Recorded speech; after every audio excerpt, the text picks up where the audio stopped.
Welcome to Birth, Mother Matters, and Adoption, the Christmas special. Every week, Kelly Rourke Scary and I delve into the issues surrounding adoption or that concern members of the adoption triad. This week is no different, except that we'll be talking about how adoption affects Christmas and how Christmas affects adoption. This is the Christmas episode. Yes, it is. Merry Christmas, everybody. Yeah, Merry Christmas. You know, this special time of year, we should all still be celebrating, even though there is that unfortunate cloud of COVID. We can't not mention because, you know, it has rained a little bit on our parade and the Macy's Day Parade. If you missed that on Thanksgiving. Right. I enjoy the Macy's Day Parade. Do you? I really do. Did you watch it this year? No, because it wasn't the boys. First of all, sometimes I have to kind of fight for the TV because, you know, everyone wants to watch the football game. If, you know, the males in our house want to watch the football game. And I wanted to watch the Hamilton float. Oh, did they have one? I heard they did, but I didn't get to see it. So I'll try to find it online. Anyway, so this is this time I want to earmark this as this is still, you know, Christmas 2020. It's a big deal. We've got to find the joy in it, even if it's a little harder to find. You know, you've heard that song, I think it's by Faith Hill, you know, Where Are You Christmas? Right. And the reason I think that song is significant in a lot of ways is because I think sometimes when you're dealing with a pandemic or something of that nature, you have to sometimes look a little harder than you would normally have to look. And so I hope that everybody can find their Christmas. If you are an adoptive family and this is your first Christmas or second Christmas or third Christmas as parents, congratulations. And especially if this is your first year, I know that we placed a lot of babies this year. And I thought that we could go over some suggestions and things to do as you are, you know, getting ready for the holiday as it's fast approaching. It's hard to believe it's going to be here on Friday. Wow. That being said, we're only doing one podcast this week. Yeah, I know. And one podcast next week because, again, we have, you know, New Year's and then we're 2021. And come on, 2021, be very different than 2020. Let's turn this Titanic around. Let's do it. Let's avoid the iceberg. Please. And yes, let's make sure that we make 2021 so good that we forget 2020. 2021 good. Forget. It would have to be a pretty spectacular 2021. You know what? It can happen. It can. Because if you believe it. You sound like a Hallmark movie, so thank you. And I haven't gotten to watch one yet. No. Not a Hallmark movie. Wow. No, the older kids are kind of vetoing the sappier movies and they want to watch the traditional ones, whereas I like to watch the sappier movies. Okay. I'm with them. Yeah, I like the traditional. We actually did watch, what is it? It's a Wonderful Life and Christmas Story. And I believe on Christmas Eve, we're going to watch Miracle on 34th Street. Story we love. Yeah.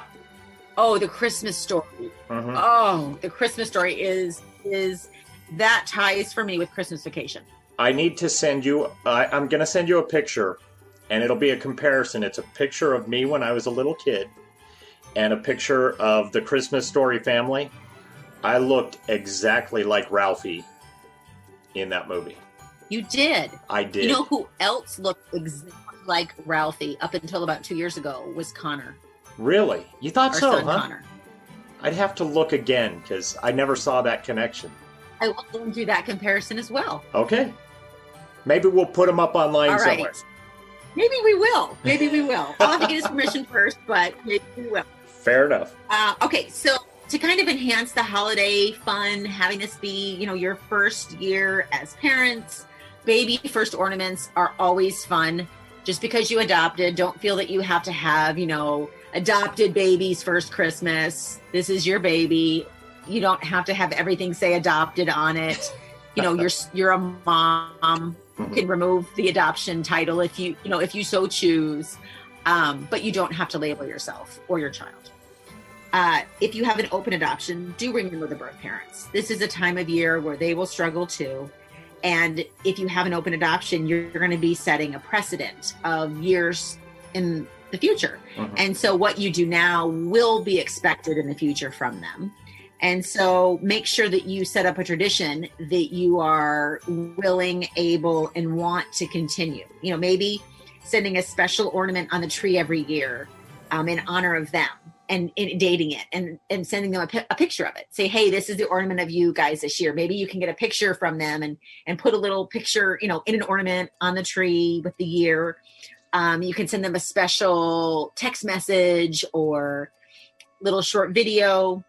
I went on my favorite website, which is one of them, Pinterest, and I was looking at some cute ideas for birth parents and for gifts for them from adoptive families. And some of my favorites included, there was a shadow box and it had a little opening at the top. And what the family did every year is they put things like mementos through the year for the child. So if they're in first grade, it'd be like the first day of school picture, maybe a drawing, a report card, all kinds of fun stuff in that box. And then every year they would send it. Okay. Maybe an inexpensive adoption triad. I thought that was really cute. Every year to send a framed hand and footprint so they can watch how the hand and the feet are getting bigger. Right. I know my son from a 4 to a 5.5 overnight in his shoe size. So that being said, in a year, big differences. Yeah. Big differences. Definitely. You can make a scrapbook of, the year for the birth parents and give them as a gift. And you can do the intricacies of, old fashioned scrapbooking, which is really fun. Or if you're more my speed, go online and do a digital scrapbook in about 10 minutes. And they can keep it directly to you. So that's one thing. You can have the child make a handmade ornament to send to them, or a letter or a drawing if they're older, obviously, than a newborn. I mean, I guess in theory, you could take the baby's hand and kind of, do something cute. One thing that might be fun is you can buy inexpensive, like digital keychains with pictures, and maybe send some pictures like in a little chip every year so that they can upload pictures and have it right on their keychain. There's really fun stuff you can do.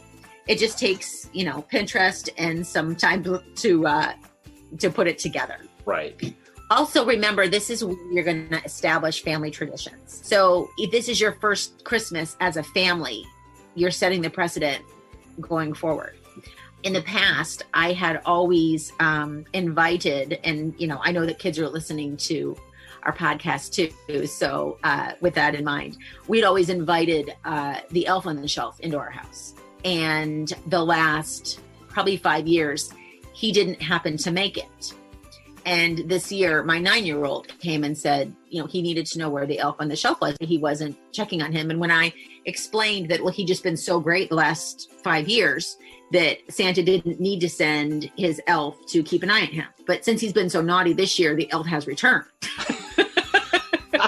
So that's funny. The elf is back. Mm-hmm.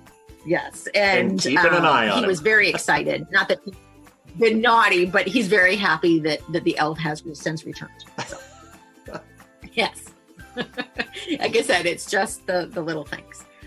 If your child is of a different heritage or nationality, or their family, the biological family, has specific traditions or celebrations in their culture, maybe try to include those to some extent. Mm-hmm.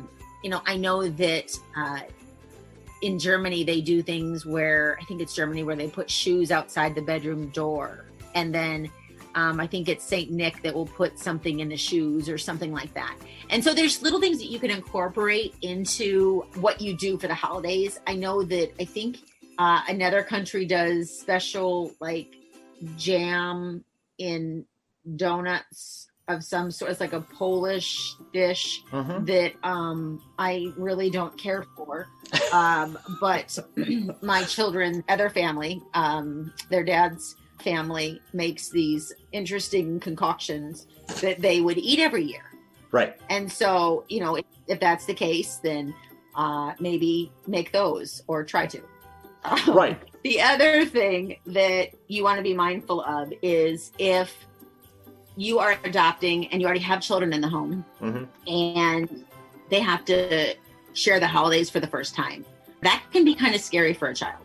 People become possessive of their, in parentheses, Christmas. They don't want somebody to, if Santa comes to the house, is Santa going to have the same amount of gifts that Santa brought for them last year? Or is Santa going to split them in half? And are going to have to share sitting on Santa's lap? And will Santa really want to read 2 letters rather than 1 letter? And you know what I mean? So these things go through kids' head. So you just want to provide reassurance, because sharing can be hard.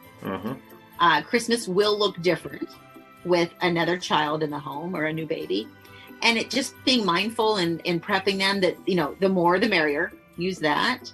Christmas carols sound a lot better when there's more people, because it drowns out the not so hot singers. It really makes everything better, right? Absolutely. And the good singers can just sing a little bit louder. The other things that I would like to mention is, yes, we're dealing with COVID. Give yourself grace and understand that, this is the first year that you may not get to do what you normally do. I know that, my parents don't get to come out and celebrate with us for Christmas, and they didn't for Thanksgiving because of the whole quarantining and COVID. And that's hard, but you can do things different. My idea wasn't received when I said that I would just prop up our iPad and they could join us via FaceTime. They thought that was a little weird at the table. But I was game. You do what you got to do. And I mean, we could really make it fun. I mean, we could have projected them on the wall. I mean, there's so many fun things that you can do. Just be creative and try to, I guess, make it as funny and fun as you can. Because when all else fails, if you can still find laughter, then there's still joy. So that's how you keep going. If you start to get pressure from people saying, oh, everyone's tested negative, it's safe, come on over, we're going to have a get together, it's Christmas. Don't you love that? It's Christmas. Yeah. Like they drag it out. Like, you can, really use the baby as your scapegoat. Oh, no, we have a newborn. I don't want to offend anybody, but no. Or you can just be realistic and say, it's COVID. We're in a pandemic. No. Right. But if you're one of those people who has a hard time saying no, then you can kind of use the baby as your get out of jail free card. You can kind of say, I'll pass and hold your baby. So relish in the small things. I know when I'm driving home and I have the kids in the car, or, we're taking a late night walk so we don't see other people or what have you. I noticed that I am finding joy in things that maybe I didn't pay attention to as much before. Like I'm pointing out the lights in different ways with the kids, and I'm making sure that we don't miss all the sunsets, and we make sure we name every color that we can find in the sunsets and those kind of things, because right now you can still make those meaningful memories. You just have to do it differently. Because all the kids are at home, you've got plenty of time to make a lot of homemade ornaments, and every parent wants a tree full of homemade ornaments. My husband is so funny. He's like, don't you want like the Macy's Christmas tree, that matches with the bows and everything else? And as a mom, I'm like, no, I like my half-eaten pretzel ornament. Remember the story that I talked about last year with my daughter, and the off-centered, stars and Christmas trees. I enjoy those. Those bring memories and happiness to me. So I think next year we may compromise. I think we maybe do a fun family tree, and then maybe a little Macy's tree. That's a good idea. Then you can have the best of both worlds. You'll have your perfect little tree where every ornament is placed perfectly, where, the color scheme is just right and everything else. And then you've got your family tree with all the memories. Maybe we'll purchase it after Christmas, because we're going to have to get a buy one, get one, because we're going to have to replace our tree this year. We have a 12-foot tree, and that your tree is just about done when it kind of leans to one side and a strand of lights keeps going out every week. Right. So now you're wrapping it in different lights, and it's a hodgepodge. You guys have many trees. We do. We have trees in almost every room of the house, and not just at Christmas time. Lisa likes the trees. Okay. Is it like, do you do one for like each country or continent, or? Nope. They're all pretty much the same. She just likes the trees. One for each family member? This is designated for each one of the siblings? That's what it's turned into somehow. So the other thing too is that newborns don't remember the holidays. So take pictures. And, if you sleep until 8 o'clock or 9 o'clock and you open presents then, they're not going to remember. Get your sleep. Like, they're not going to remember that you didn't get up at 6:30 or 7. You know, in our house, the rule is 7 o'clock. Right. But since the children are getting older, I keep hoping to push it back a little bit, just a little bit. Because, you're hoping that they'll want to sleep in a little bit as well. That's right. I'm hoping so, because, you know, some of the older ones do want to sleep in a little bit. And that way Santa can come later in the night. Yeah. And we have to be one of the first houses that he hits so that, you know, the kids can get up early. Yeah, I'm definitely hoping. The other thing too is that, you know, like I said before, having a newborn is a great excuse to get out of a lot of things. Kind of get out of those things that you don't like to do, whether it's COVID or not, because you don't want to expose a baby during the flu season, and you want the baby to be bonding with you and just really solidifying your family unit.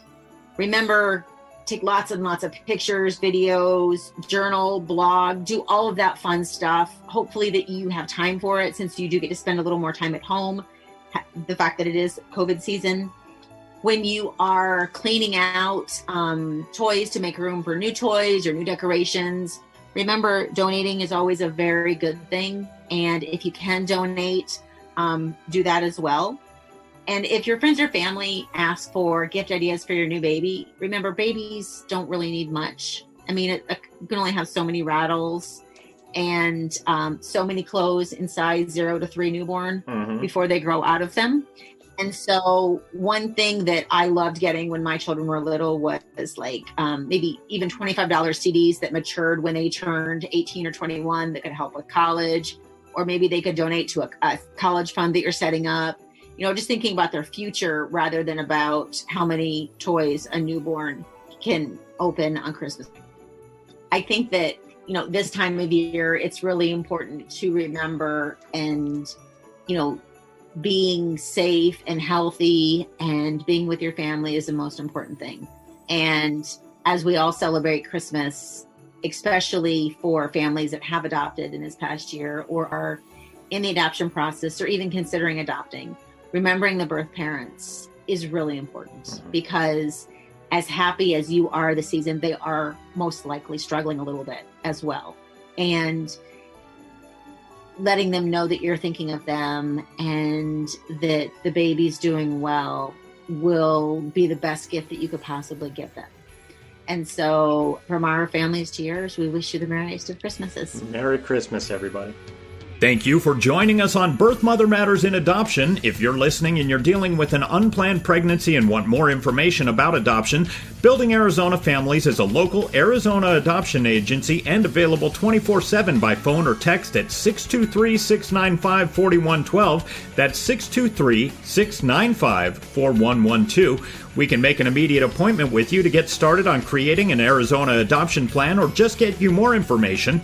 You can also find out more information about Building Arizona Families on their website at azpregnancyhelp.com. Thanks also go out to Grapes for allowing us to use their song I Don't Know as our theme song. Birth Mother Matters in Adoption was written and produced by Kelly Rourke Scary and edited by me. Please rate and review this podcast wherever you're listening to us. We'd really appreciate it.